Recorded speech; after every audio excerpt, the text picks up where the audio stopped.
Welcome to top headlines. Andhra Pradesh ప్రభుత్వం కొత్తగా తెచ్చిన చట్టం వల్ల భూములు కబ్జా చేసే వారికి కఠిన శిక్షలు పడతాయని తెలుగుదేశం పార్టీ బ్రాహ్మణ కార్పొరేషన్ మాజీ చైర్మన్ వేమూరి ఆనంద్ సూర్య అన్నారు. వైసీపీ ప్రభుత్వ హయాంలో విచ్చలవిడిగా పెరిగిపోయిన భూ కబ్జాదారుల దుర్మార్గాలను అడ్డుకోవడానికే కొత్త చట్టం వచ్చిందని తెలిపారు. కొత్తగా తెచ్చిన భూ దురాక్రమణ నిరోధక చట్టం ప్రకారం భూములు కబ్జా చేస్తే 10 నుంచి 14 సంవత్సరాలు జైలు శిక్షతో పాటు భారీ జరిమానాలు పడతాయి. అధికారులు ఎవరైనా దీనికి సహకరిస్తే వారి ఆస్తులు స్వాధీనం చేసుకోవడంతో పాటు 7 ఏళ్ల వరకు జైలు శిక్ష పడుతుందని హెచ్చరించారు. భూ కబ్జా పేరుతో భూ కబ్జా చేసినటువంటి విషయాన్ని ఈ సందర్భంగా నేను గుర్తు చేస్తా ఉన్నా.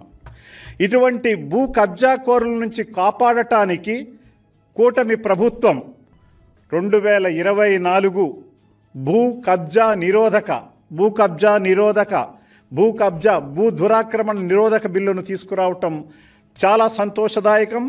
ఆంధ్ర రాష్ట్ర ప్రజలకు ఆనందదాయకమని సందర్భంగా నేను తెలియజేస్తున్నా. ఎందుకంటే మీకు తెలుసు, గతంలో ఉన్నటువంటి జగన్మోహన్ రెడ్డి ప్రభుత్వం 5 సంవత్సరాల్లో చట్టం అమలులో లేకపోవటం వల్ల తీసుకున్నటువంటి అనేక చర్యలతోటి మరి రాజకీయ నాయకులు, వైఎస్ఆర్ పార్టీ నాయకులు, మంత్రులు, ఎమ్మెల్యేలు ఒకరనేమిటి అందరూ కూడా పూర్తి స్థాయిలో కింద నుంచి ముఖ్యమంత్రి వరకు కూడా జగన్మోహన్ రెడ్డి హయాంలో పూర్తిగా ప్రజల భూములను భూ కబ్జా ద్వారా వాళ్ళు రాత్రి రికార్డులు మార్చి రిజిస్ట్రేషన్ చేసుకోవటాన్ని మనం తీవ్రంగా ఖండిస్తున్నాం.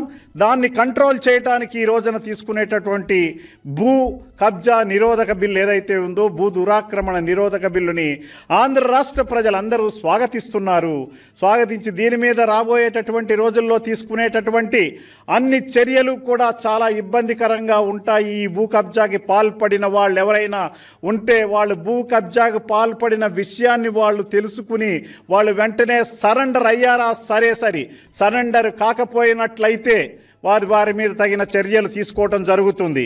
అంతేకాకుండా రెవెన్యూ శాఖలో కొందరు అధికారులు మాజీ సైనికులు, స్వాతంత్ర సమరయోధులకు మరి ప్రభుత్వం ఈ కంపెనీలకు ఇచ్చినటువంటి భూములని రికార్డులను తారుమారు చేయటం ఎంత కరెక్టు?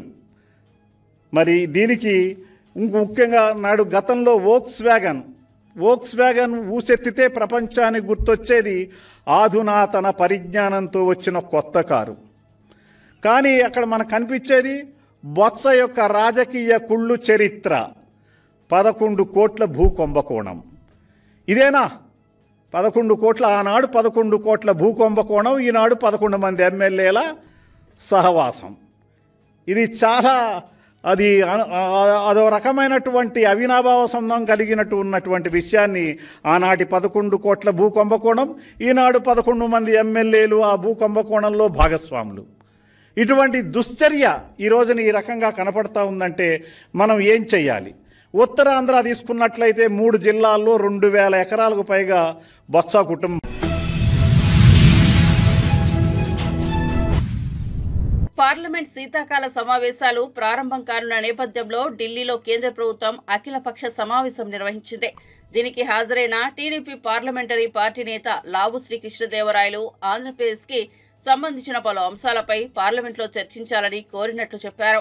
ఏపీలోని పోలవరం ప్రాజెక్టు పనులు మళ్లీ మొదటికి రావడంపై సభలో చర్చించాలని కోరినట్లు తెలిపారు. అలాగే ఆయిల్ రిఫైనరీతో పాటు కడప స్టీల్ ప్లాంట్ వంటి అంశాలపై కేంద్ర సర్కార్ అభిప్రాయాన్ని తెలపాలని కోరినట్లు చెప్పారు. విజయవాడ వరదలను దృష్టిలో పెట్టుకుని నగరాల్లో వరదలు వచ్చిన వేళ చేపట్టాల్సిన చర్యలపై చర్చించాలని అన్నామని తెలిపారు. సంబంధించి కొన్ని ఇప్పటికి నెరవేరిని, కొన్ని ఇంకా జరుగుతూ ఉన్నాయి, మరికొన్ని తీసుకుని ముందుకు వెళ్లవలసిన అవసరం ఉంది. ఏ విధంగా గడిచిన 5 సంవత్సరాల్లో పోలవరం పనులన్నీ కూడా ఆపేసి డయాఫ్రామ్ వాల్ కానీ మిగతావి కానీ మళ్లీ మొదటికి వచ్చే పరిస్థితి ఈరోజు ఎందుకు వచ్చింది అనే దానిపైన హౌస్లో మాట్లాడాలని చెప్పి మేము కోరటం జరిగింది.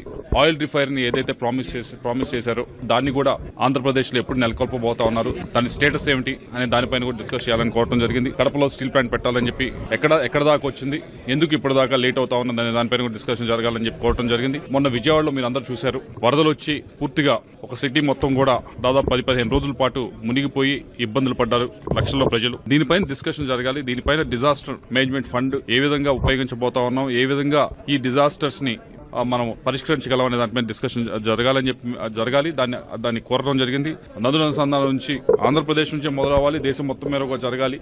ఒక ఎగ్జాంపుల్ లాగా ఆంధ్రప్రదేశ్ లో జరగాలి, గోదావరి పెన్నాల్ లింకేజ్ తో. దీనిపైన డిస్కషన్ పెట్టండి అని చెప్పి కోరటం జరిగింది. కౌలు రైతుల గురించి, వారి బాగోగుల గురించి మనం చర్చించుకోవాల్సిన అవసరం ఉంది. సోషల్ మీడియా అబ్యూజ్ అనేది మరీ కూడా విపరీతమైన పరిస్థితికి రోజు చేరింది. ప్రతి ఒక్కరు కూడా దీనివల్ల ఇబ్బందులు పడతా ఉన్నారు. దీన్ని నివారించాల్సిన అవసరం ఉంది. దీనిపైన ఒక చట్టం తీసుకురావాల్సిన అవసరం ఉంది. దీనిపైన గట్టిగా డిస్కషన్ జరగాల్సిన అవసరం ఉంది. డిస్కషన్ జరిగి అందరు ఇన్పుట్స్ తీసుకొని దీని మీద ఎలా ముందుకు వెళ్లాలని దానిపైన మనం అందరం కూడా చర్చించాలని చెప్పి కోరటం జరిగింది. వక్ఫ్ పైన ఇంకా కూడా జేపీసీ జరుగుతూ ఉంది. ముస్లిం సోదరిమణులు ఇస్తా ఉన్నారు ఇష్యూస్ అన్నింటినీ కూడా, వాటిని మేము జేపీసీలో పెట్టడం జరుగుతూ ఉంది. వారి మత విశ్వాసాలకు ఏటివైనా అగౌరవపరచకుండా మనం ఎలా ముందుకు తీసుకెళ్లాలనే దానిపైన ఆలోచించాలి. ఆ విధంగా ముందుకు వెళ్లాలని చెప్పి మేము జేపీసీలో కూడా చెప్పడం జరిగింది. వచ్చే 1-2.5 సంవత్సరాల్లోనే ఈ పోలవరం ప్రాజెక్ట్ ని మొట్టమొదటి నుంచి పోలవరం ప్రాజెక్టు ఏ హైట్ నైతే కోరుకుంటున్నారో ఆంధ్ర రాష్ట్ర ప్రజానికం ఆ హైట్ తగ్గినీయకుండా రీహాబిలిటేషన్ కూడా మొత్తం కేంద్ర ప్రభుత్వం డబ్బులు ఇచ్చి దాన్ని కూడా త్వరగా కంప్లీట్ చేయమని చెప్పేసి అడగడం జరిగింది. కౌలు రైతులు వాళ్ళకి నిజంగా న్యాయం జరగటం లేదు. యాక్చువల్ గా ఈ రోజు ధాన్యాన్ని పండిస్తున్నటువంటి వాళ్ళు ఈ భారతదేశంలో కౌలు రైతులు. ఆ టెనెంట్ ఫార్మర్స్ కి లోన్లు ఇచ్చేటువంటి విషయంలో అయితేనేవ్వండి, ఏదైనా పంట నష్టం జరిగినటువంటి సందర్భంలో అయితేనేవ్వండి, తప్పకుండా నష్టపరిహారం టెనెంట్ ఫార్మర్స్ కి వెళ్ళాలి. బ్యాంకులు ఏదైతే రుణాలు ఇస్తున్నాయో తక్కువ వడ్డీతోటి టెనెంట్ ఫార్మర్స్ కి ఇచ్చినట్లయితే ఆహార ధాన్యాల ఉత్పత్తి మరింత వేగంగా ఆంధ్రప్రదేశ్ లోనే కాకుండా భారతదేశంలో కూడా పెరగడానికి ఆస్కారం ఉంటుంది. ఈ పాయింట్స్ అన్నిటిని కూడా అఖిలపక్ష సమావేశంలో జనసేన పార్టీ తరఫున నేను ప్రభుత్వానికి సూచించాను.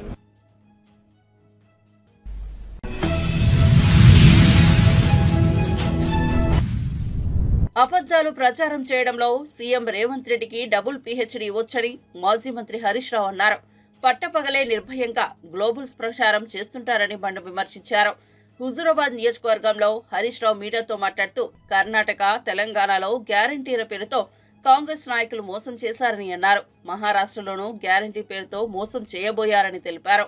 అక్కడకు వెళ్లిన మహిళలకు 3,000, రైతులకు రుణమాఫీ చేస్తామని హామీలు గుప్పించారని పేర్కొన్నారు. తెలంగాణ నుంచి సీఎం, మంత్రులు వెళ్లి ప్రచారం చేశారని చెప్పారు. కానీ వీరిని చూడగానే తెలంగాణలో చేసిన మోసాన్ని గుర్తించారని, అందుకే తగిన బుద్ధి చెప్పారని అన్నారు. నియోజకవర్గం లగిచెర్లలో అది ఫార్మాసిటీ కాదు, అది ఇండస్ట్రియల్ ఎస్టేట్ అని మాట మార్చాడు. అబద్ధం ఆడడానికి సిగ్గుండాలి. నువ్వు ఇచ్చిన గెజిట్ నోటిఫికేషన్లు ఏముంది? జూలై 2024 19 జూలై 2024 నాడు లగిచెర్ల ప్రాంతంలో ఫార్మాసిటీ ఏర్పాటు చేస్తూ నీ ప్రభుత్వం గెజిట్ ఇచ్చింది. నువ్వేమో ప్రజలు తిరగబడితే ఇప్పుడు మెల్లగా మాట మార్చి లేలే అది ఇండస్ట్రియల్ ఎస్టేట్ అని మాట్లాడుతున్నావు. నువ్వు చూసుకో ఒకసారి, నువ్వు ఇచ్చిన గెజిట్ 19 జూలై 2024 నాడు ఫార్మాసిటీ ఏర్పాటు చేస్తున్నట్టు నువ్వు గెజిట్ ఇచ్చినావు. సరే, నిజాన్ని నిర్భయంగా ఒప్పుకో, తప్పైంది, నేను ఫార్మాసిటీకే ఇచ్చిన, నేను పొరపాటు చేసిన, ఆ ఫార్మాసిటీ గెజిట్ ను విత్డ్రా చేసుకుంటున్నా అని చెప్పి విత్డ్రా చేసుకో. తప్పును బహిరంగంగా ఒప్పుకుంటే ప్రజలు క్షమిస్తారు, బుకాయిస్తే ప్రజలు క్షమించరు. నువ్వు బుకాయించే ప్రయత్నం చేస్తున్నావు. 19th జూలై 2024 నాడు ఫార్మాసిటీ ఏర్పాటు చేస్తూ నువ్వు గెజిట్ నోటిఫికేషన్ ఇచ్చినావు. దాన్ని రద్దు చేయి, ఫస్ట్ దాన్ని విత్డ్రా చేసుకో. అది ఇండస్ట్రియల్ ఎస్టేట్ గా మళ్ళీ కొత్త గెజిట్ నోటిఫికేషన్ ఇస్తేనే అది ప్రజలు నమ్మేటువంటి అవకాశం ఉంటుంది. అయినా అక్కడ ప్రజలు ఏమంటున్నారు? అసలు నీ నియోజకవర్గంలో నిన్ను ఓటేసి గెలిపించిన ప్రజలతో మాట్లాడడానికి నీకు ఎందుకు అంత భయం? వెళ్ళు, ఆ గ్రామానికి వెళ్ళు, ఆ ప్రజలతో కూర్చో, ఆ ప్రజలతో కూర్చొని మాట్లాడు. పోలీసులను హంగు ఆర్భాటాలు లేకుండా ఆ ప్రజల దగ్గరికి వెళ్ళు, ఆ ప్రజలతో కూర్చొని మాట్లాడి వాళ్ళ సమస్యని పరిష్కరించు. కానీ పోలీసులను ఉపయోగించు, అక్రమ కేసులు పెట్టో నువ్వు బెదిరిస్తే నడవదు. ఏమనంటే కుట్రదారులు, అసలు కుట్రదారుడు నువ్వు. ఫార్మాసిటీ పెట్టి ఇవాళ ఇండస్ట్రియల్ ఎస్టేట్ అని మాట మార్చిన కుట్రదారుడివి నువ్వు. నిజానికి ఇవాళ నువ్వు తప్పు చేసినావు.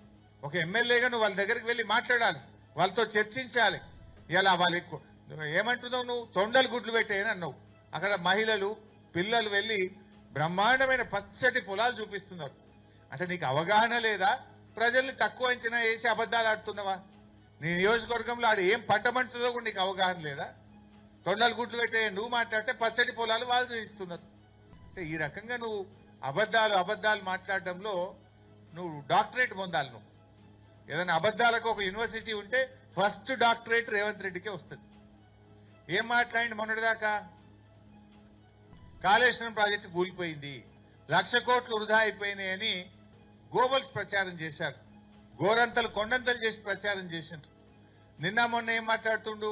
నిన్న మాట్లాడుతుండు ఆయన కాళేశ్వరం నుంచి 20 టీఎంసీల నీళ్లు హైదరాబాద్ మంచినీళ్ళకి తీసుకుపోదాం.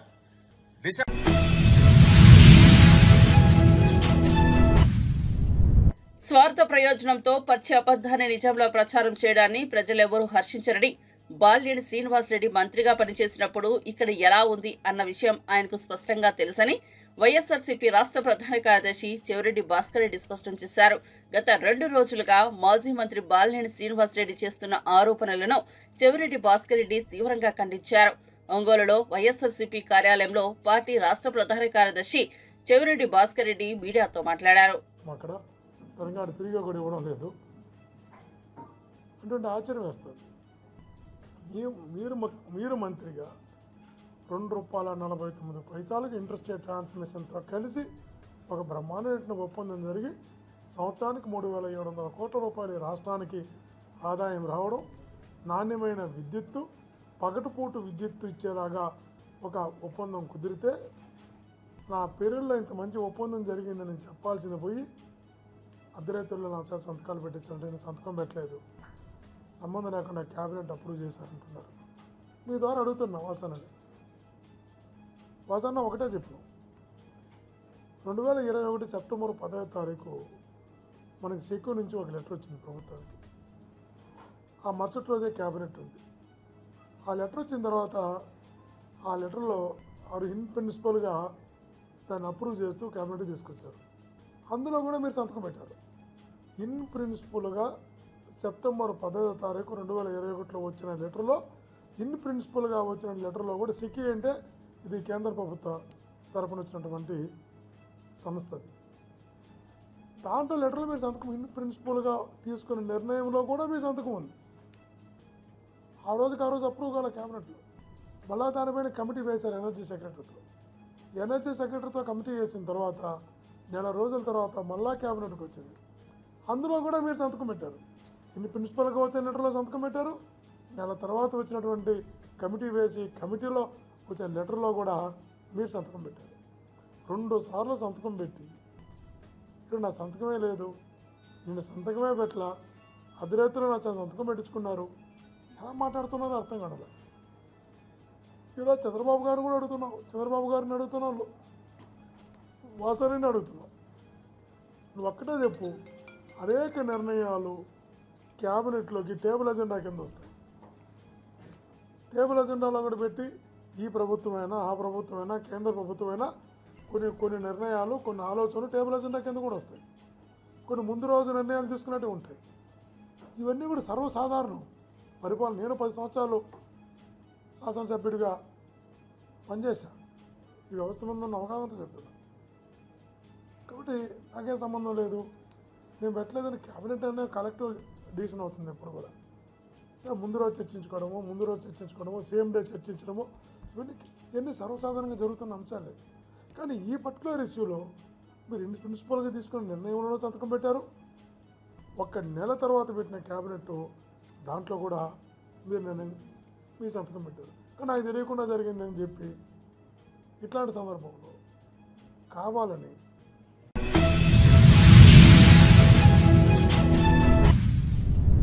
ఉద్యమ నేత బీఆర్ఎస్ అధినేత కేసీఆర్ స్ఫూర్తితో ఈ నెల 29న రాష్ట్రంలోని అన్ని జిల్లా కేంద్రాల్లో దీక్షా దివస్ కార్యక్రమాన్ని నిర్వహిస్తామని పార్టీ వర్కింగ్ ప్రెసిడెంట్ మాజీ మంత్రి కేటీఆర్ వెల్లడించారు. 33 జిల్లా కేంద్రాల్లోని బీఆర్ఎస్ పార్టీ కార్యాలయాల్లో దీక్షా దివస్ చేపడతామని చెప్పారు. హైదరాబాద్ తెలంగాణ భవన్లో మాజీ మంత్రులు మహమూద్ అలీ, తలసాని శ్రీనివాస్ యాదవ్, పద్మారావు గౌడ్, వేముల ప్రశాంత్ రెడ్డి, ఎమ్మెల్యేలు ముఠా గోపాల్, కాలేరు వెంకటేష్, కేపీ వివేకానంద, పార్టీ నేత చల్మేడ లక్ష్మీ నరసింహారావుతో కలిసి కేటీఆర్ మీడియాతో మాట్లాడారు. తెలంగాణపై కేసీఆర్ చెరగని ముద్ర వేశారని, మళ్లీ ఆనాటి ఉద్యమాన్ని గుర్తు చేసుకుంటూ నాడు తెలంగాణ సమాజాన్ని ఐక్యం చేసిన సందర్భాన్ని స్మరించుకుంటూ ఆ ఉద్యమ స్ఫూర్తిని ప్రజల్లో మళ్లీ రగిలించేలా ఈ కార్యక్రమాన్ని చేపడతామని తెలిపారు. కూలీల దాకా ఇవాళ అట్టడుగు స్థాయి నుంచి సంపన్న వర్గాల దాకా ప్రతి ఒక్కరు కూడా ఇవాళ బాధపడుతున్న రోజు కాంగ్రెస్ ప్రభుత్వంలో తెలంగాణలో కనబడుతూ ఉంది.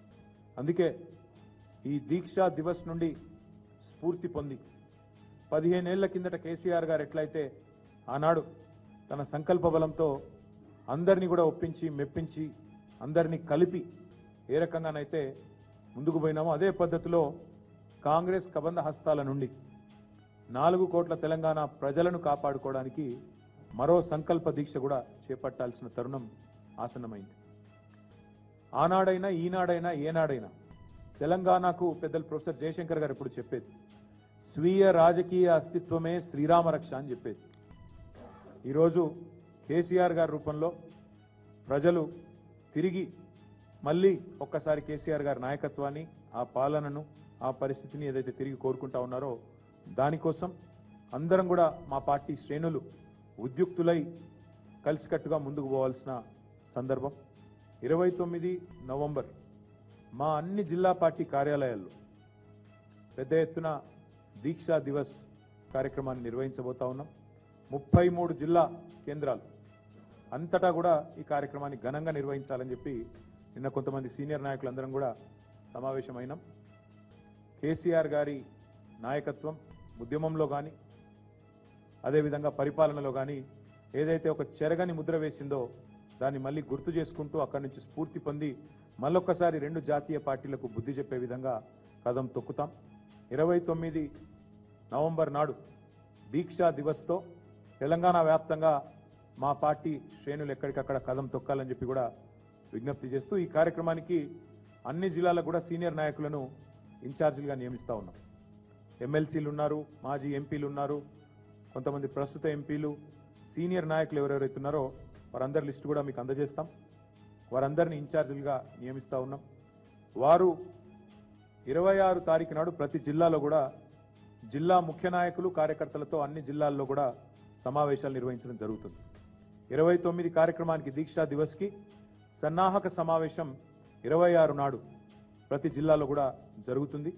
దాని తదనంతరం 27, 28 కార్యక్రమాలు కూడా చేసుకొని 29 నాడు దీక్షా దివస్ని ఘనంగా నిర్వహించబోతా ఉన్నాం. ఎక్కడైతే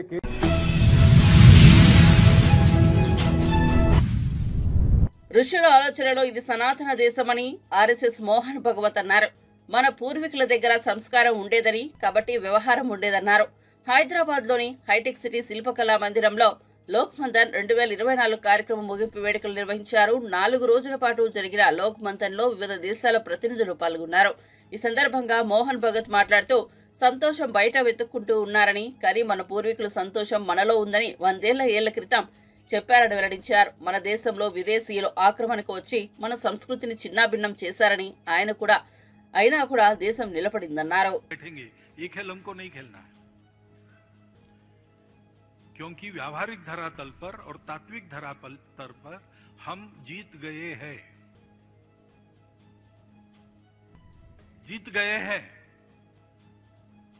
हारने के बाद भी हार दिखानी नहीं है, इसलिए गाली देना बहुत होता है। ऐसा कुछ हो रहा है। अभी कुछ चुनाव हो गए ना कल परसों में, अब देख लीजिए ये वहां चलता है, लेकिन हम जीत गए भाई। सारी दुनिया लड़खड़ाई है। 2000 सालों में जितने प्रयोग हो गए हैं, ईश्वर को मानने वालों के, न मानने वालों के, व्यक्तिवादी, समाजवादी, सब प्रकार के लोग प्रयत्न करके थक चुके हैं, लड़खड़ा रहे हैं, भारत की ओर देख रहे हैं। हमको क्यों उन प्रश्नों के जवाब देने? उनके ग्राउंड में जाकर थोड़ी कबड्डी खेलनी है उनके नियमों से। हमको अपने ग्राउंड में दुनिया को लाना है।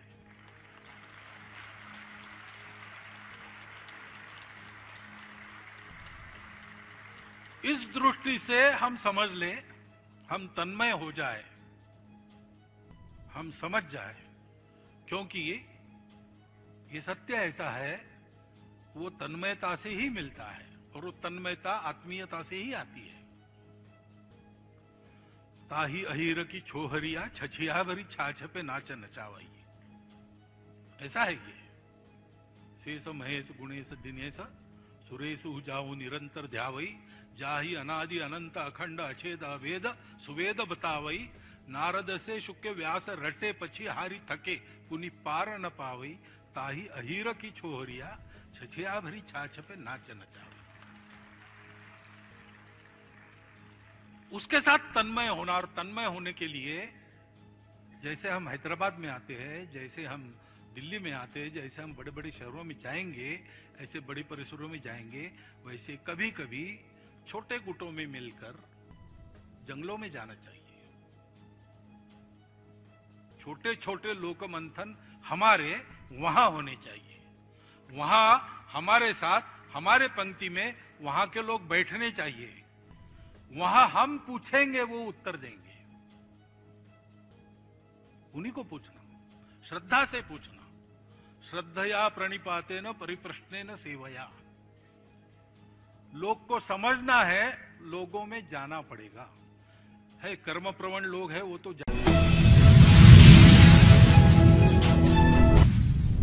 ప్రపంచవ్యాప్తంగా చర్చనీయాంశమైన అదానీ అవినీతి వ్యవహారాలపై రాష్ట్ర ప్రభుత్వం మౌనంగా ఉండటం మంచిది కాదని సిపిఐ రాష్ట్ర కార్యదర్శి కె రామకృష్ణ అన్నారు. విజయవాడలో మీడియాతో మాట్లాడారు. అదానీ కంపెనీలతో కెన్యా ఒప్పందాలు రద్దు చేసుకుంటున్నట్లు సీఎం చంద్రబాబు ఎందుకు చేయలేకపోతున్నారు?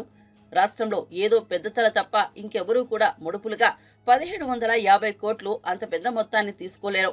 అదానీ ముడుపుల వ్యవహారంపై సిపిఐ ఆధ్వర్యంలో దేశవ్యాప్త ఉద్యమానికి శ్రీకారం చుడతాం.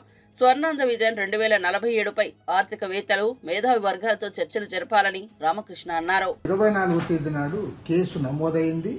ఆ కేసులో గౌతమ్ అదానీ, సాగర్ అదానీలు వీరు పెద్ద ఎత్తున లంచాలు ముట్టజెప్పి, ప్రత్యేకించి విద్యుత్ ఒప్పందాల్లో సెకీ ద్వారా వాళ్ళు లబ్ధి పొందారని చెప్పి కూడా ఇవాళ స్పష్టంగా చెప్తా ఉన్నారు.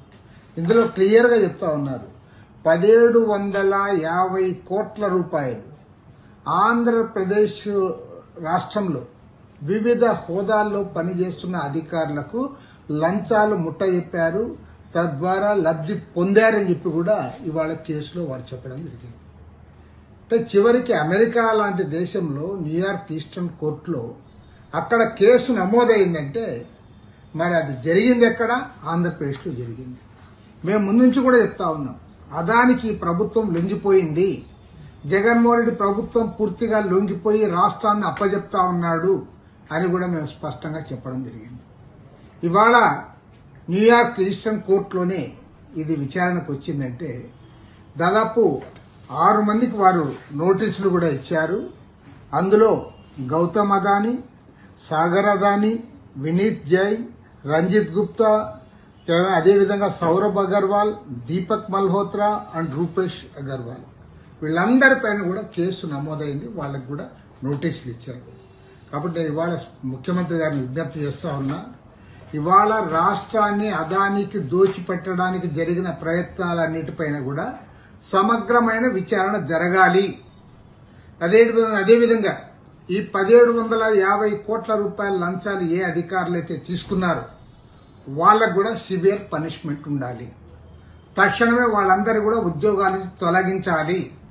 తర్వాత ఇందులో ఎవరెవరైతే ఇన్వాల్వ్ అయ్యారో వాళ్ళందరిపైన కూడా విచారణ జరపాలి, కఠినమైన శిక్షలు ఉండాలి. ఇవాళ 1000 కోట్ల రూపాయల దోపిడీ జరుగుతోంది. ఈ దోపిడీ ఫలితంగా ఈ భారాన్నంతా కూడా ప్రజలు మోయాల్సి వస్తుంది, ప్రత్యేకించి విద్యుత్ వినియోగదారులు మోయాల్సి వస్తుంది. రేపు డిసెంబర్ నెల నుంచి ఆల్రెడీ 6072 కోట్ల రూపాయలు భారం వేశారు. మరో 11,826 కోట్ల రూపాయల భారాన్ని మోపబోతా ఉన్నారు. ఒకవైపేం ప్రజలు భారాలు మోయాలి, వీరు మాత్రం దర్జాగా 1000 కోట్ల రూపాయల లంచాలు తీసుకొని వారికి ఊడిగం చేసి అదానీలకు దోచిపెడతా ఉన్నారు. కాబట్టి ఇందులో ఎవరెవరైతే ఇన్వాల్వ్ అయ్యారో అధికారులు, రాజకీయ నాయకులు, ఆనాటి మంత్రులు, ముఖ్యమంత్రి ఇన్వాల్వ్ అంటే ఆనాటి ముఖ్యమంత్రి, అందరిపైన కూడా విచారణ జరిపించాలి. ముఖ్యమంత్రి చంద్రబాబు నాయుడు గారు ఏమాత్రం చిత్తశుద్ధి ఉన్నా తక్షణమే హైకోర్టు సిట్టింగ్ జడ్జి చేత దీనిపైన విచారణ జరిపించాలని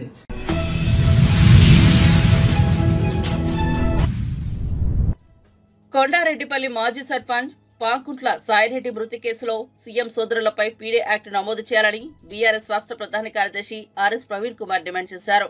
సాయిరెడ్డి సూసైడ్ నోట్ పక్కన పెట్టి సీఎం రేవంత్ రెడ్డి సోదరులపై ఈగ వాలకుండా కొమ్ము కాస్తున్న పోలీసులపై డీజీపీకి ఫిర్యాదు చేస్తామని పేర్కొన్నారు. నాగర్ కర్నూలు జిల్లా కల్వకుర్తి ప్రభుత్వ కమ్యూనిటీ దవాఖానా మార్చురీలో సాయిరెడ్డి భౌతిక కాయం వద్ద ఆయన నివాళులర్పించారు. బాధిత కుటుంబ సభ్యులను పరామర్శించి ధైర్యం చెప్పారు.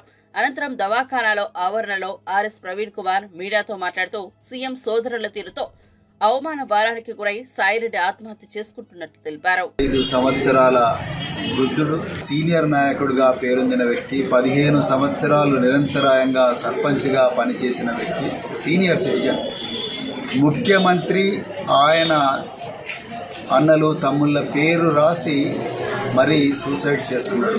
చాలా చాలా బాధాకరమైన విషయం. అదే బాధాకరం అంటే దాని తర్వాత మరి పోలీసులు వ్యవహరించిన తీరు, పోలీసులు ఎఫ్ఐఆర్ రిజిస్టర్ చేసిన తీరు, అందులో కీలకమైన సెక్షన్ 108 BNS అనే సెక్షన్ డ్రాప్ చేసిన తీరు చూస్తుంటే నాకైతే చాలా ఆశ్చర్యంగా ఉన్నది. మరి నేను కూడా ఈ పోలీస్ శాఖలో పనిచేసిన, కానీ పోలీసులు ఈ విధంగా వ్యవహరిస్తారని అనుకోలేదు. మరి మీరు ముఖ్యమంత్రి, హోంమంత్రి ఇద్దరూ రేవంత్ రెడ్డి అనేందుకు భయపడుతున్నారా?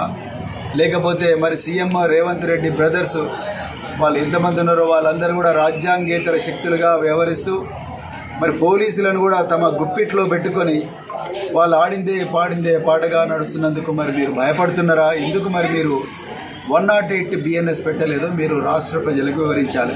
మీరు ఎఫ్ఐఆర్ సోమోటో ఎందుకు చేయలేదు? పోలీస్ ఆఫీసర్లు అడిగితేనేమో ఫ్యామిలీ మెంబర్స్ కంప్లైంట్ ఇవ్వలేదు. వాళ్ళు ఇవ్వకపోయినా కూడా కేసు సోమోటో రిజిస్టర్ చేయాలి కదా. అంటే సాయిరెడ్డికి ఒక న్యాయం, రేవంత్ రెడ్డి బ్రదర్స్ మీద సోషల్ మీడియాలో వచ్చే వరకు వాళ్ళకు ఒక న్యాయం. సో ఇది పూర్తిగా బీఆర్ఎస్ పార్టీ ఖండిస్తున్నది. రేవంత్ రెడ్డి గారు మీరు అర్జెంటుగా గద్దె దిగాలి. మీ పేరే ఈ సూసైడ్ నోట్లో వచ్చింది. ఒక వృద్ధుడు, 85 సంవత్సరాల వృద్ధుడు, మీ పేరే మీ బ్రదర్స్ పేరు రాసిండు. వాళ్ళిద్దరి మీద కూడా పీడీ యాక్ట్ పెట్టాలి. తప్పకుండా ముఖ్యమంత్రి మీద కూడా ఈ కార్యవాహి చేయాలని చెప్పి డిమాండ్ చేస్తూ నేను తెలంగాణ డీజీపీ గారిని డిమాండ్ చేస్తున్నాను. ఎందుకంటే హోంమంత్రి, ముఖ్యమంత్రి ఒకటే, ఆయన పేరు పెట్టే మృతుడు చచ్చిపోయాడు. ఇక హోంమంత్రి, ముఖ్యమంత్రి పేరే సూసైడ్ నోట్ ఉన్నప్పుడు ఇక ముఖ్యమంత్రి గారిని లేకపోతే హోంమంత్రి గారిని అడిగే లాభం లేదు. మేము డీజీపీ గారిని డిమాండ్ చేస్తున్నాం, మీరు అర్జెంటుగా 108 BNS యాడ్ చేయండి. మృతుడికి ఆ హక్కున్నది. ఆయన ఈరోజు సజీవంగా లేకపోయినా ఆయన స్వదస్తూరితోని ఒక సూసైడ్ నోట్ రాసిండు. ఆ సూసైడ్ నోటు ఆయనదో కాదో మీరు ముందు సెక్షన్ యాడ్ చేసిన తర్వాత అప్పుడు ఇన్వెస్టిగేట్ చేయండి. అంటే వాళ్ళకేమో రేవంత్ రెడ్డి బ్రదర్స్కి ఒక న్యాయము, పేదోళ్ళకేమో ఇంకొక న్యాయం.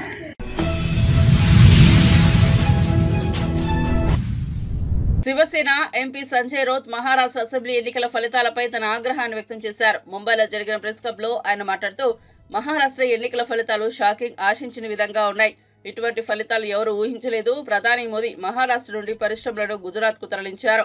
అలాంటి పరిస్థితుల్లో ప్రజలు ఆయన ఎందుకు ఓటేశారని ప్రశ్నించారు. అంతేకాక ఈ ఫలితాలకు ఎవరు బాధ్యత వహించాలంటే అది మాజీ సుప్రీంకోర్టు ప్రధాన న్యాయమూర్తి డివై చంద్రచూడ్. ఈ నిర్ణయాలకు చరిత్ర వారిని ఎప్పటికీ క్షమించదని సంజయ్ రౌత్ తీవ్ర వ్యాఖ్యలు చేశారు.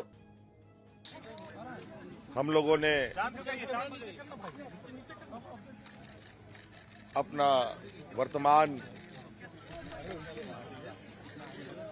सरकार से इस्तीफा देते हुए आगामी सरकार की गठन की रिक्वेस्ट और निवेदन और दावा हम लोगों ने पेश किया है महामहिम जी के समक्ष, और उन्होंने हमें कार्यवाही मुख्यमंत्री का भी जिम्मा सौंपा है और सरकार बनाने का न्योता भी उन्होंने हमें दिया है।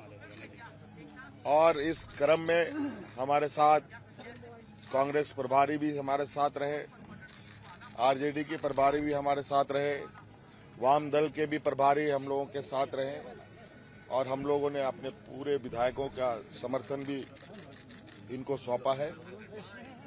और अगली कार्रवाई की हम अब तैयारी में लगेंगे। जो 28 तारीख को शपथ समारोह का कार्यक्रम तय किया जा रहा है। हेमंत जी विक्ट्री दिखानी चाहिए ना।